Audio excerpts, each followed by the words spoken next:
बिस्मिल्लाहिर्रहमानिर्रहीम। अस्सलाम वालेकुम। मैं प्रोफेसर तारिक नईम बदर, Urdu department, the concept academy Islamabad. आज हमारा निसाबी सिलसिले का चौथा लेक्चर है। बात हम कर रहे थे हम्ज़ की। पहला सबक हम पढ़ रहे हैं हम्ज़। ज़्यादातर अशार की तशरीह हम कर चुके, 2 शेर रह गए हैं, उनकी आज हम तशरीह करेंगे और फिर हम जो मश्की सवालात हैं उनकी जवाबात और उनके हवाले से हम बात करेंगे। आप सब तलबा व तलबात से गुजारिश है कि जब हम मश्की सवालात की बात करेंगे तो मैं सवाल दोहराऊंगा और आप कापी पेंसिल लेकर बैठें, ताकि जो सवाल मैं बोलूँगा और साथ में उसका जवाब बोलूँगा उसे आप अच्छे तरीके से अपने पास नोट कर लें। तो सेकंड लास्ट शेर है, आफाक में फैलेगी कब तक न महक तेरी। आफाक कहते हैं दुनिया को। आफाक के माने दुनिया।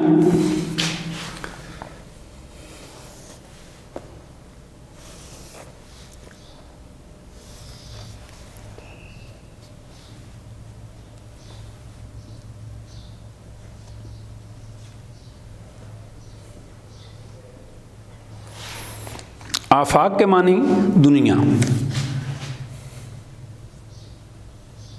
यहाँ हम अल्फाज लिखेंगे और यहाँ हम लिखेंगे उनके मानी। आफाक के मानी दुनिया, महक के मानी खुशबू। शायर कहता है, ए मेरे रब, ए मेरे रब करीम, मेरे रब रहीम, आफाक में फैलेगी ना। आफाक उफ़क़ की जमा है। उफ़क़ उस जगह को कहते हैं जहाँ जब हम किसी ऊंची जगह पे खड़े होते हैं, छत पे खड़े होते हैं, तो एक मखसूस मकाम पे जाके हमें ज़मीन व आसमान मिलते हुए नज़र आते हैं। मिलते तो नहीं हैं, हमें नज़र आते हैं। चारों तरफ ऐसे लगता है जैसे आसमान प्याले की तरह उल्टा करके ज़मीन पे रखा हुआ है। तो वो जो जहाँ पे हमें ज़मीन व आसमान मिलते हुए नज़र आते हैं उसे कहते हैं उफ़क़। तो ये आफाक उसकी जमा है। शायर कहता है कि पूरी दुनिया में ऐ मेरे रब, तेरी खुशबू कब तक नहीं फैलेगी, यानी कब तक ऐ मेरे रब तुम्हें लोग तस्लीम तुझे नहीं करेंगे।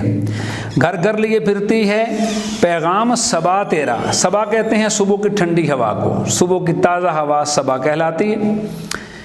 यहाँ पे शायर ने ये बात समझाने की कोशिश की है, ये बात बताने की कोशिश की है कि जितना भी कायनात का निज़ाम है उसमें हवाओं का चलना है, बारिशों का बरसना है, मौसमों का तब्दील होना है, दिन और रात का आपस में तब्दील होना है, रोशनी है, तारीकी है, गर्मी है, सर्दी है। जितना भी फितरी तौर पे बना हुआ निज़ाम है, उस सारे निज़ाम को बनाने में किसकी कुदरत है? मेरे रब की कुदरत है। इसलिए शायर कहता है कि ये जितनी चीज़ों का मैंने जिक्र किया, शायर के कहने का मतलब ये कि ये जो सारी की सारी चीज़ें हैं ये कुदरत की मरहून मिन्नत हैं, फितरत की मरहून मिन्नत हैं। मेरे रब की मर्ज़ी से कोई पत्ता भी हिल नहीं सकता। इसलिए शायर कहता है कि कब तक ए मेरे रब लोग तेरी ज़ाते वादहु ला शरीक को और तेरी सफ़ात को तस्लीम नहीं करेंगे। बहुत जल्द वो वक्त आने वाला है जब दुनिया भर में दुनिया के हर मज़हब के मानने वाले, हर मकाम पे रहने वाले लोग ए अल्लाह तेरी ही ज़ात को, तेरी ही ज़ात की कुदरतों को, तेरी ही ज़ात की बनाई हुई तख्लीकार तू है, तेरी ज़ात की बनाई हुई जितनी तख्लीकात हैं उन सारी की सारी चीज़ों को बहुत जल्द दुनिया तस्लीम कर लेगी और इस बात पे यकीन ले आएगी, ईमान ले आएगी कि इस कायनात को चलाने वाली एक ही हस्ती है और वो है ए अल्लाह तेरी हस्ती। आखिरी शेर है, हर बोल तेरा दिल से टकरा के गुज़रता है, कुछ रंग बयां हाली है सबसे जुदा तेरा। इसे कहते हैं सनत ताल्ला। फर्स्ट ईयर में आपके से वास्ता पड़ेगा। आला, खुद को आला वर्फा करके बयान करना। यहाँ पे ख्वाजा अल्ताफ़ हुसैन हाली ने अपनी शायरी को आला व अरफा करके बयान किया है। ये शेर शायर के अपने बारे में है। शायर कहता है कि हर बोल तेरा दिल से टकरा के गुजरता है। शायर को ये ज़ौम है, शायर ये समझता है कि मैं जो बात करता हूँ, और इसमें शक भी कोई नहीं है कि जो उसने हमद में जितनी बातें हम कल से पढ़ रहे हैं कि जितनी बातें शायर ने इस नज़म में की हैं अल्लाह ताला के हवाले से, अल्लाह ताला की तारीफ़ के हवाले से, वो बड़ी काबिल सताइश हैं। तो हालिद साहब कहते हैं कि मेरा रंग बयां, मेरा बात करने का तरीका, मेरा बात करने का अंदाज़ दूसरे सबसे मुख्तलिफ है, इसलिए मेरी बातें हर किसी के दिल से टकरा के गुज़रती हैं। मानी हर शख्स को मेरी बातें सुन के यूँ लगता है जैसे वो बातें उसके दिल से निकल रही हों। तो यहाँ पे हमारी तशरीह मुकम्मल होती है हमद की। अब हम आते हैं मश्क की तरफ। कुछ चीज़ें ऐसी हैं जो तशरीह तलब हैं, वो साथ में करूँगा इंशाअल्लाह। सवाल में पढ़ता जाता हूँ, आप कापी पेंसिल लेके बैठें और साथ में जवाब आपको ज़बानी लिखवाता हूँ। किसी बात की समझ नहीं आती वो आप पूछ सकते हैं। पहले ही बता चुका हूँ, हमारी एकेडमी के फ़ोन नंबर्स पे, हमारे एकेडमी के ईमेल एड्रेस पे आप सवाल कर सकते हैं। जवाब देने के लिए हम आपके पास इंशाअल्लाह मौजूद हैं। तो पहला सवाल है, सवाल नंबर 1 का है, अलिफ जुज़्वे के कौन सा बंदा हमद सरा है? इसके जवाब में हम लिखेंगे एक नाफरमा बंदा हमद सरा है। यानी सवाल नंबर 1 के अलिफ जुज़ का एक ही जुमले में जवाब है और वो है कि एक नाफरमा बंदा हमद सरा है। बेजुज़्वे किसका हक सबसे मुकद्दम है? जवाब में हम लिखेंगे अल्लाह ताला का हक सबसे मुकद्दम है। मुख्तसर जवाबात हैं, अल्लाह ताला का हक सबसे मुकद्दम है। जीम जुज़्व महरम और ना महरम में कोई क्या फ़र्क है? जवाब में हम लिखेंगे महरम और ना महरम में अल्लाह ताला की ज़ात के हवाले से, अल्लाह ताला की ज़ात की पहचान के हवाले से, कायनात की पहचान के हवाले से कोई फ़र्क नहीं है। दाल जुज़्व अल्लाह का गदा किस में मगन रहता है? जवाब में हम लिखेंगे अल्लाह का गदा अपनी कमली में मगन रहता है। अल्लाह का गदा अपनी कमली में मगन रहता है। फिर है बाद सबा घर घर क्या लिए फिरती है? जवाब में हम लिखेंगे बाद सबा घर घर अल्लाह ताला का पैगाम लिए फिरती है। बाद सबा घर घर अल्लाह ताला का पैगाम लिए फिरती है। अब हम आ जाते हैं सवाल नंबर 2 पे। इस हमद में शायर ने अल्लाह ताला की कौन कौन सी सिफ़ात बयान की हैं? इस नज़म में शायर ने अल्लाह ताला की सिफ़ात बयान करते हुए कहा है कि ए अल्लाह, तेरी इससे बड़ी खूबी क्या हो सकती है कि एक नाफरमा बंदा तेरी हमद कर रहा है। दूसरी सिफ़त ये बयान की कि ए अल्लाह, तेरा हक सबसे मुकद्दम है। फिर कहा ए अल्लाह, तेरी ज़ात व सिफ़ात इतनी आला हैं कि महरम और ना महरम, जानने और ना जानने वाला तेरी सिफ़ात के हवाले से बराबर हैं। ये 3 सिफ़ात शायर ने बड़ी खूबसूरती से बयान की, तशरीह हम कर चुके। उसके बाद अल्फाज के मानी हैं वो मैंने लिखवा दिए थे बोर्ड पे आपको। सवाल नंबर 4 है, तीसरे शेर में शायर ने महरम और ना महरम को किस लिए एक जैसा करार दिया है? जवाब में हम लिखेंगे तीसरे शेर में शायर ने महरम और ना महरम को इसलिए एक जैसा करार दिया है क्योंकि शायर ये समझता है कि अल्लाह की बनाई हुई कायनात इतनी वसी है कि अगर कोई शख्स इस बात का दावा करता है कि मैं तो अल्लाह की कायनात के राज़ों से वाकिफ़ हूँ, अल्लाह के ज़ात के और अल्लाह की सिफ़ात के और अल्लाह की मखलूक़ात की राज़ों से वाकिफ़ हो गया हूँ, तो शायर कहता है वो गलती पे है। शायद पहले भी हमने बात की थी कि रब्बे कायनात की बनाई हुई कायनात इतनी वसी है, इतनी उसमें कहकशाएँ हैं, सैकड़ों के हिसाब से, हज़ारों के हिसाब से, लाखों के हिसाब से, कई ऐसी हैं जो आज तक हम जहाँ तक पहुँच नहीं सके, पहचान नहीं सके।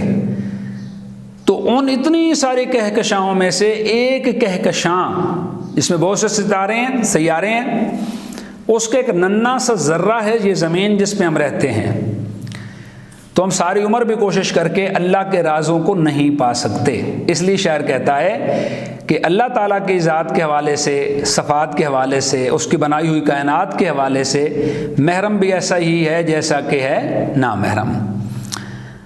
सवाल नंबर 5 है, इसके लिए अलग से लेक्चर लेंगे इंशाअल्लाह।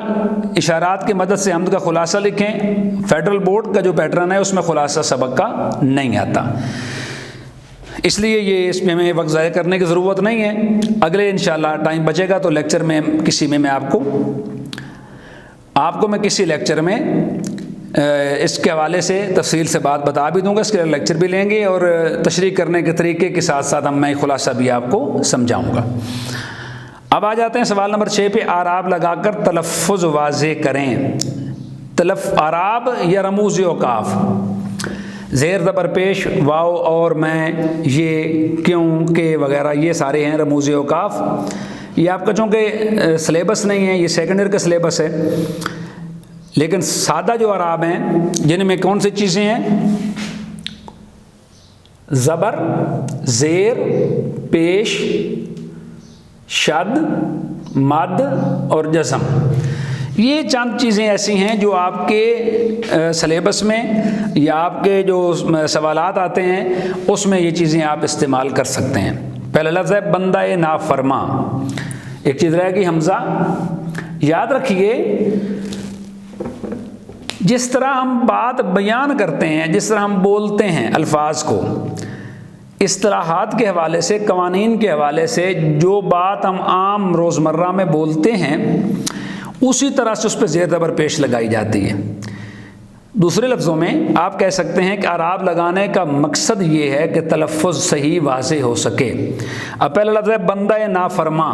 बंदा बे पे ज़बर होगी, नून पे जज़म, दाल पे ज़बर, हे पे हमज़ा और नीचे ज़ेर, नून पे ज़बर, अलिफ पे जज़म, फे पे ज़बर, रे पे ज़बर, मीम पे ज़बर, अलिफ पे ज़बर और नून पे जज़म।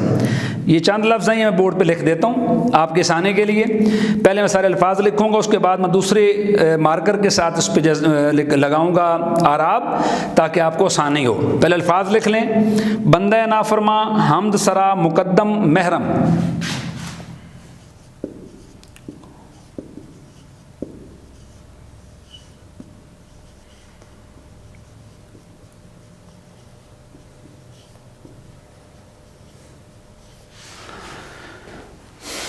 खिलात सुल्तानी, रंजो मुसीबत,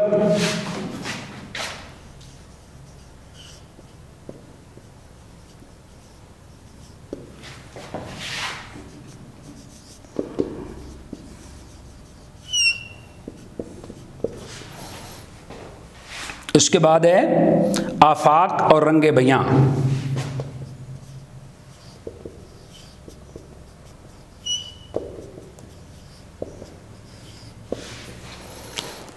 इस पे मैं राब लगा देते, आप लिख लें।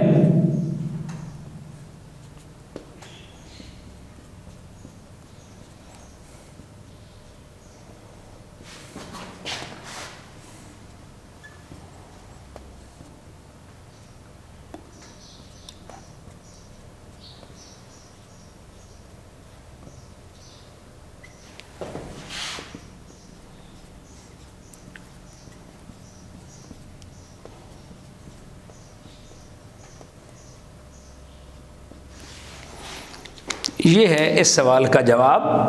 बंदा नाफरमा, हमद सरा, मुकद्दम, महरम, खिलात सुल्तानी, रंजो मुसीबत, आफाक और रंगे बयां।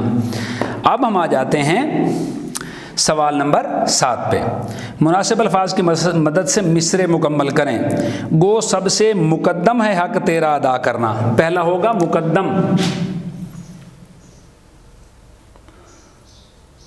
पहले खाली जगह में हम लिखेंगे मुकद्दम। दूसरे में महरम भी ऐसा ही है जैसा कि है नामहरम। दूसरे में हम लिखेंगे नामहरम। तीसरे में है जचता नहीं नज़रों में या खिलात सुल्तानी।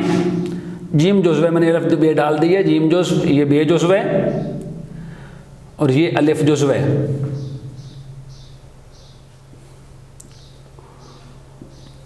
यहां आ जाएगा जचता। उसके बाद है दाल जुज़्व, आफाक में फैलेगी कब तक न महक तेरी।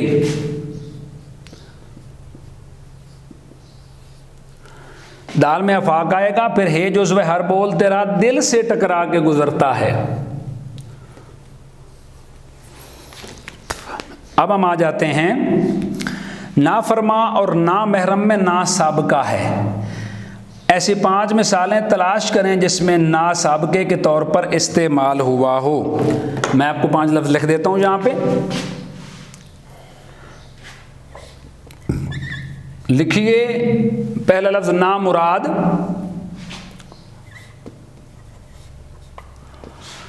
ना साज,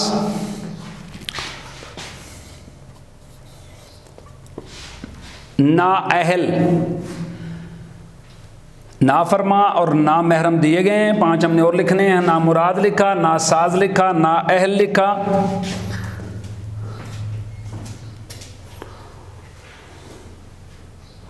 ना माकूल लिखें और लिखें ना रसा। ये हमारे हैं 5 लफ्ज़। ये आपका सवाल का जवाब मुकम्मल हो गया। इसके बाद है सवाल नंबर 9 जो कि आखिरी है। कालम अलिफ में दिए गए अल्फाज को कालम बे के मुतल्लिक़ अल्फाज से मिलाएं। जब भी आप अल्फाज को, ये जो कालम दिए गए हैं आपको नज़र आ रहे होंगे किताब पे, इनको हमेशा इस तरह नंबरिंग ना करें, इसकी लाइनें ना लगाएं, बल्कि इनको ऊपर से नीचे एक नंबर दे लें। 1 2 3 4 5 6 7, 1 2 3 4 5 6 7, 7 अल्फाज हैं। हमने कालम बे में दिए गए अल्फाज में कालम अलिफ के अल्फाज को मिलाना है। तो मैं पढ़ देता हूँ। पहला है बंदा नाफरमा, किससे मिलाएंगे? हम्द सरा से। मुकद्दम हक से मिलाएंगे, महरम ना महरम से मिलाएंगे, कमली खिलात सुल्तानी से मिलाएंगे, आफाक महक से मिलाएंगे, पैगाम सबा से मिलाएंगे और बोल रंगे बयां से मिलाएंगे। तो यहाँ पे आपकी मश्क मुकम्मल होती है। इंशाअल्लाह कल हम करेंगे नया सबक शुरू। किसी किस्म का कोई मसला हो, कोई सवाल हो तो आप पूछ सकते हैं। थैंक यू, बहुत शुक्रिया।